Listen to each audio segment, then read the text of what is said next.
అది కూడా చేసి పెడతాను. ఇంకొకటి మొన్న డిఆర్ఎం గారితో మాట్లాడినప్పుడు ప్రధానంగా కొన్ని గ్రామాలకి రైల్వే గేట్లు అడ్డుతున్నాయి. అయితే ఆయన ఏం చెప్పారంటే 4వ తారీఖున డిఆర్ఎం గారు పార్వతీపురంకి వస్తున్నారు. పార్వతీపురం దగ్గర బెల్గాం దగ్గర మనకి అండర్ గ్రౌండ్ ఇస్తారు. ఇక్కడ కూడా మీకు ఈ నిరంతరం కూడా ట్రైన్ పడినా ట్రైన్ గేట్ పోసినా కానీ కింద నుంచి అండర్ గ్రౌండ్ ఇచ్చి సపరేట్ గా మనకు ఒకటి మీ గ్రామానికి శాంక్షన్ చేశారు. 3వ గ్రామం నర్సిపురం. ఈ 3 గ్రామాలకి అండర్ పాస్ బ్రిడ్జ్లు ఇచ్చి మీకు ఎప్పుడు కూడా ఇంక ఇబ్బంది లేదు.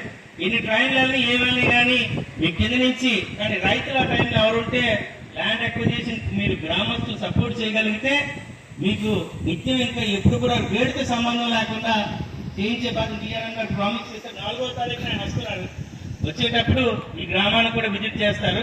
బెల్గాం తర్వాత నర్సిపురం తర్వాత గుచ్చిం కూడా పెట్టాం. సో ఇక్కడికి వస్తారు. డిఆర్ఎం గారు మాట ఇచ్చారు కాబట్టి త్వరలోనే మీకు ఈ రైల్వే గేట్ సమస్య లేకుండా ఉంటుందనే విషయాన్ని కూడా నేను చెప్తున్నాను. ఇంకోటి వెటర్నరీ హాస్పిటల్ కూడా మీరు ఇచ్చిన ప్రపోజల్ పంపించాను. ఆల్రెడీ గౌరవ మంత్రి గారు కూడా దానిపై స్పందన ఇచ్చారు. అలాగే మన మీ గ్రామము ఇంకొకటి గడ్లుప్పి దగ్గర పక్కంజరవలస మన వెటర్నరీ హాస్పిటల్ కూడా 2 వెటర్నరీ హాస్పిటల్ కి ప్రపోజల్ ఇవ్వడం జరిగింది.